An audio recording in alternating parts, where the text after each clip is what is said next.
Vous écoutez Napoléon, épisode 1, deuxième partie.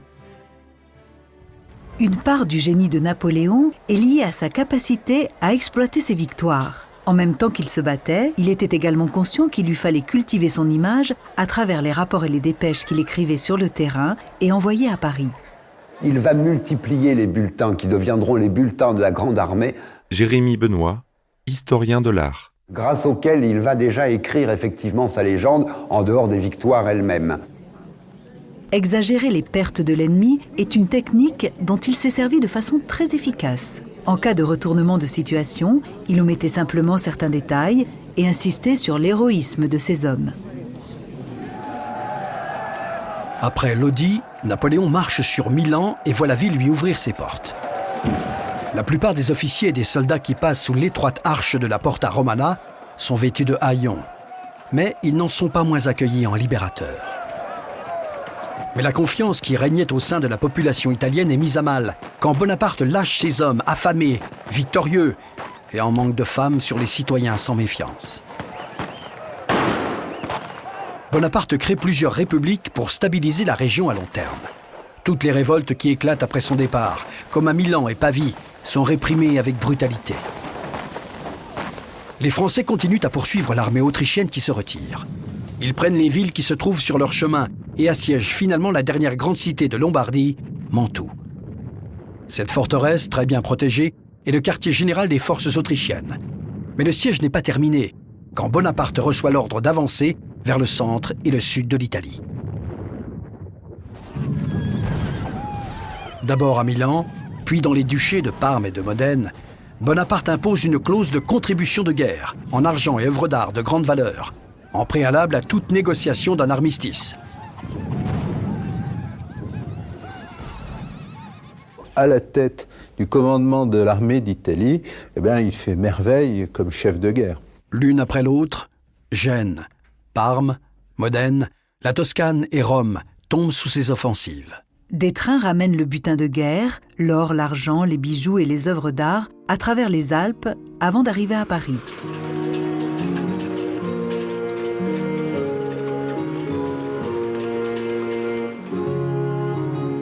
Le pape Pie VI demande un armistice et d'autres trésors tombent dans les caisses françaises.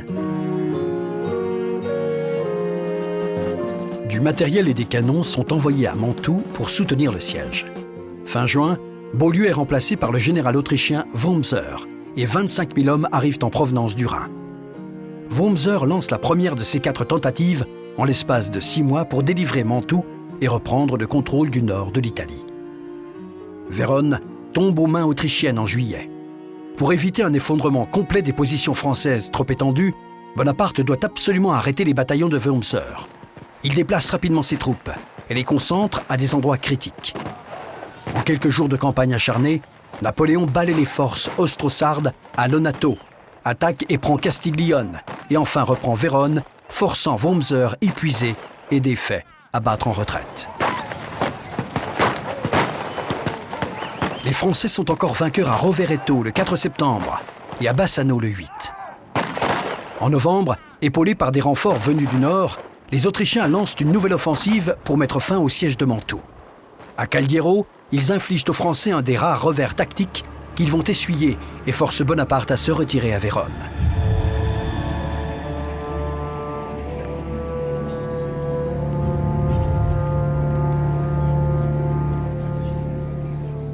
C'est un homme qui croit en son étoile et qui fait tout pour aller dans ce sens.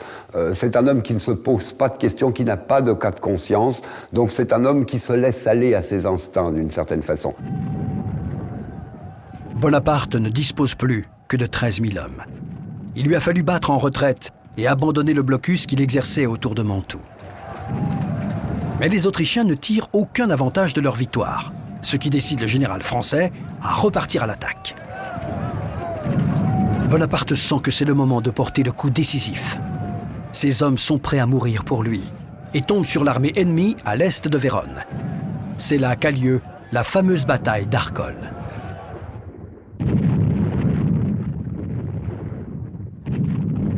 Le premier jour, les forces françaises et autrichiennes s'affrontent, séparées par la rivière Alpone et un pont de bois.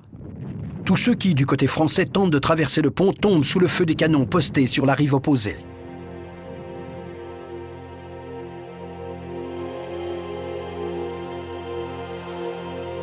En fait, c'est le général Augereau qui, voulant en finir, se précipite parmi les lignes de soldats effrayés, saisit un drapeau et avance sur l'ennemi.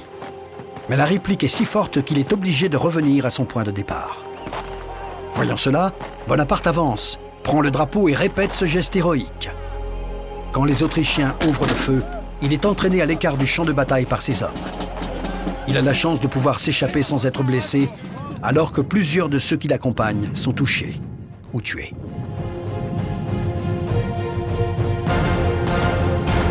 Ne parvenant pas à traverser à Arcole, les Français doivent attendre 2 jours de plus avant de reprendre l'initiative et de remporter la victoire.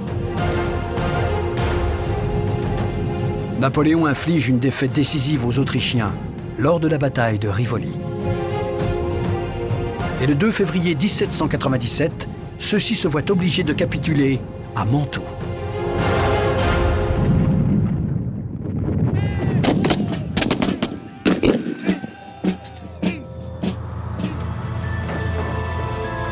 Bonaparte est à quelques kilomètres de Vienne quand l'Autriche accepte un traité préliminaire.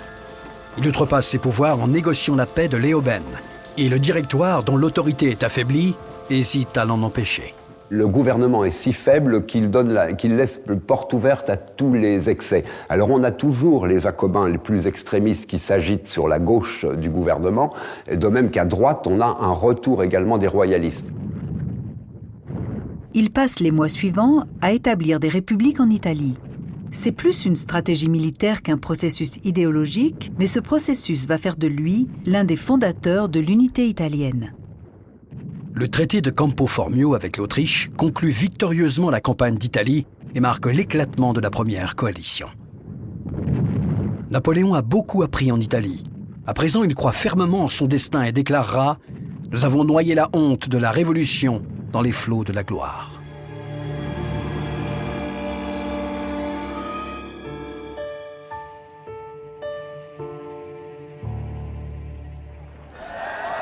À son retour, le général Bonaparte reçoit un accueil triomphal.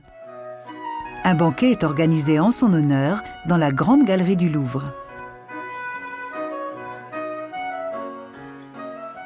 Alors à son retour d'Italie, le Directoire l'accueille naturellement en le remerciant de ses exploits, mais en se méfiant de lui aussi. Michel de Decker, écrivain d'histoire. Parce qu'on se dit, ce petit général a peut-être beaucoup d'ambition et on ne sait pas ce qui lui passe par la tête, donc méfions-nous de lui. Il est placé un peu sous surveillance.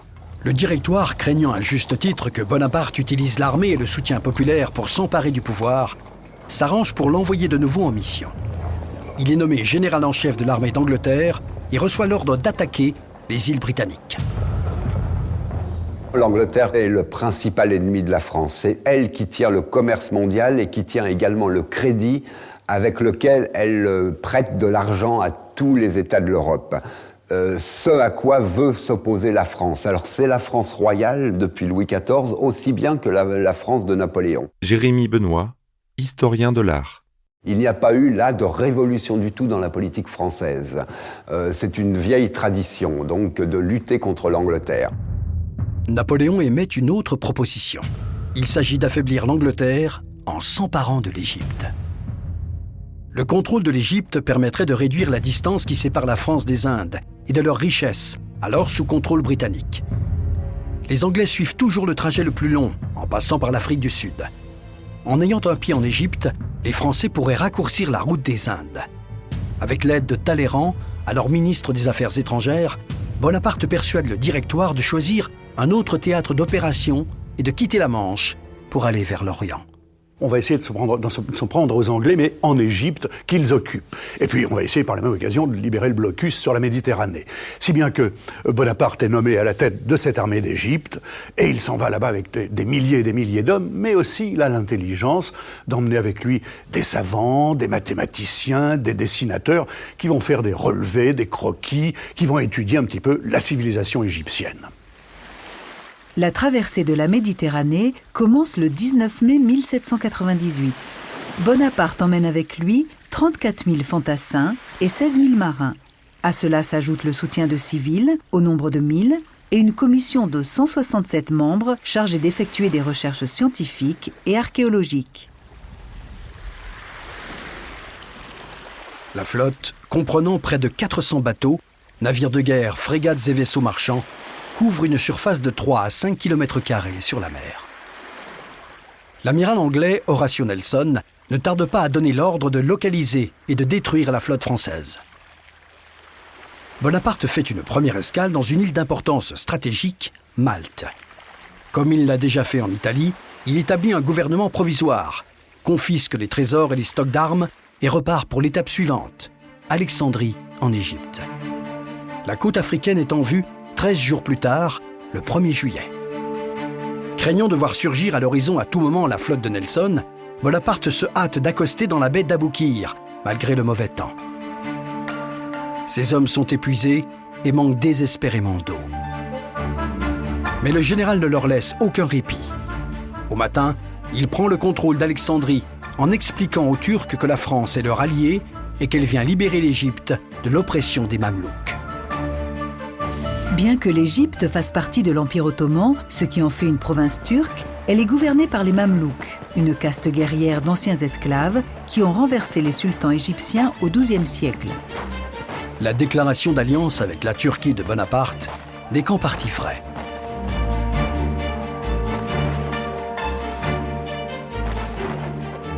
Talleyrand accepte de rendre visite au sultan ottoman pour l'informer de ce projet. Mais ce que Bonaparte ignore, c'est que Talleyrand ne fera pas ce voyage. Il pense donc n'avoir affaire qu'à un seul ennemi, les Mamelouks, et se retrouve bientôt à devoir combattre aussi les Turcs.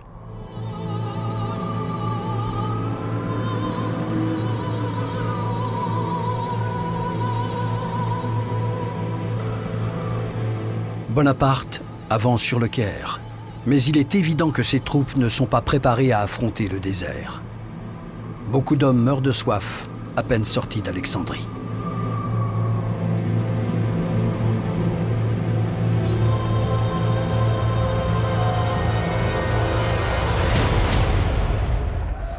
Ils remportent la victoire et obligent l'armée mamelouk à battre en retraite, puis poursuivent leur marche et s'emparent du Caire.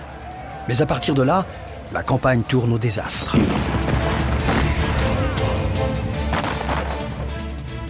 Tout ce qui est mathématique, tout ce qui tourne autour de la guerre, pour Napoléon, ça ne pose aucun problème. Jérémy Benoît, historien de l'art. Il n'y a qu'un domaine dans lequel il était très ignorant en matière militaire, c'était la marine.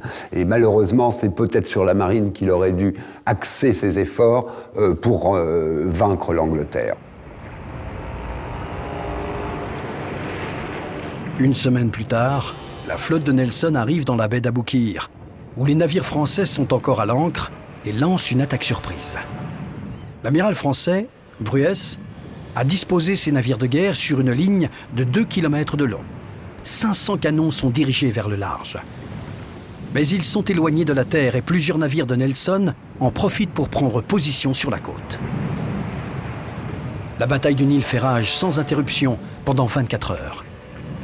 L'énorme vaisseau Orient, fierté de la marine française, explose. Les Britanniques remportent une victoire décisive. Ils ont capturé ou détruit 11 des navires de la flotte française. Nelson installe un blocus dans la baie avant de partir.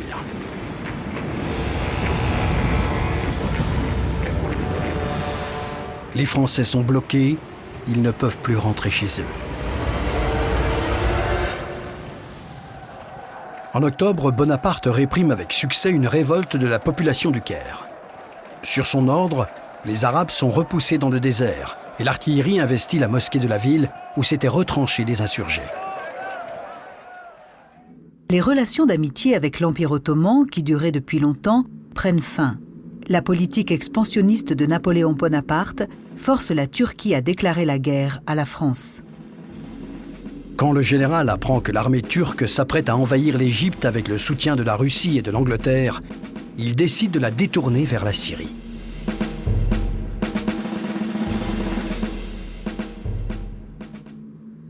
On l'a envoyé dans une sorte de guêpier parce qu'il a dû aller guerroyer jusqu'en Syrie, ses troupes ont été décimées par la peste, ça a été un moment très dur. Bonaparte sécurise d'abord le port de Jaffa en massacrant sa population. Avant de quitter la ville, il donne l'ordre de tuer et de passer à la baïonnette 2000 à 3000 prisonniers turcs. Cette série de victoires s'achève à Saint-Jean-d'Acre. La forteresse, célèbre pour avoir été conquise pendant les croisades par Richard Cœur de Lion, serait tombée sans difficulté s'il n'avait été défendue avec vaillance par le capitaine britannique William Smith. Napoléon envoie ses hommes à l'assaut, mais leurs attaques renouvelées courent à l'échec. Il perd beaucoup d'hommes au cours de ces offensives et à cause de la peste. Au bout de 2 mois infructueux, les Français se retirent d'Égypte. Quand il arrive au Caire, Bonaparte a perdu un tiers de son armée. Son avenir politique est en jeu. Il fait défiler ses hommes drapeau en tête en prétendant être le vainqueur. Quand les Turcs accostent dans la baie d'Aboukir en juillet, Bonaparte les affronte avec 10 000 hommes et renvoie une grande partie de ses ennemis à la mer. La bataille d'Aboukir est une victoire capitale pour la France.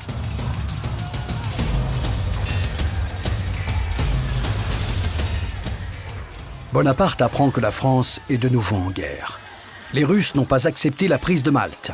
Les Autrichiens n'ont jamais signé le traité de paix et reprennent le contrôle de l'Allemagne et de l'Italie. Le gouvernement français connaît une nouvelle crise politique et financière. À ce moment, Bonaparte comprend que son projet d'affronter les Britanniques en Inde est un rêve impossible.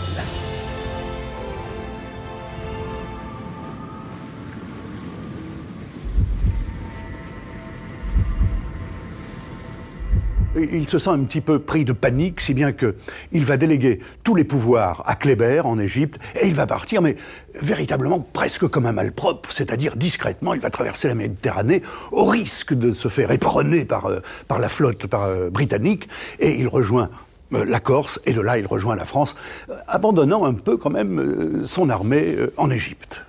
Bonaparte quitte le Caire avec une poignée d'hommes pour la France. Il laisse derrière lui le général Jean-Baptiste Kléber et toute une armée envahie par le désespoir et la nostalgie de la patrie. Celle-ci va rester encore 2 ans en Égypte avant de se rendre aux Britanniques, ce qui donne amplement le temps à Bonaparte de se servir de ses exploits de la campagne d'Égypte pour faire avancer sa carrière. On sent qu'il revient avec toutes sortes d'appétits politiques. Il ne veut plus être un chef de guerre. C'est pour ça, il estime qu'il a été piégé en partant en Égypte. Et il a l'impression, qui n'est pas fausse d'ailleurs, qu'on l'a éloigné.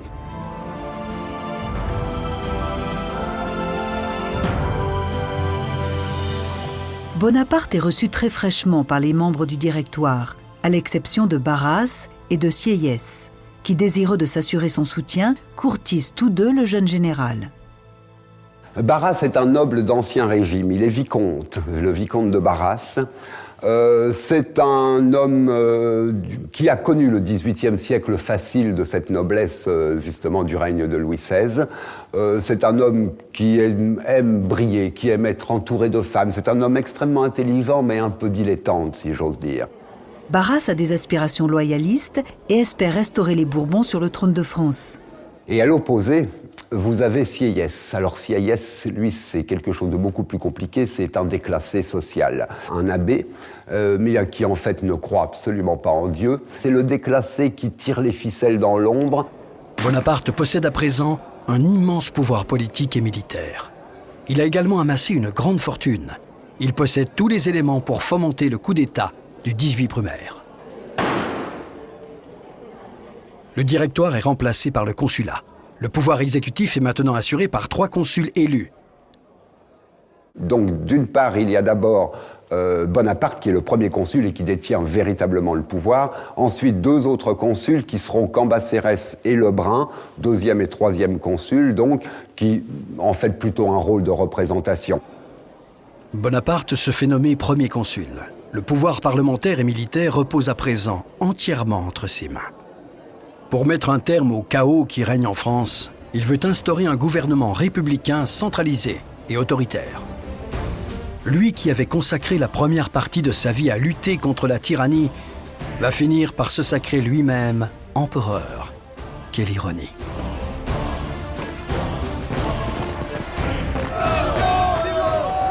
La rapide accession au pouvoir de Napoléon enterre les acquis de la Révolution française.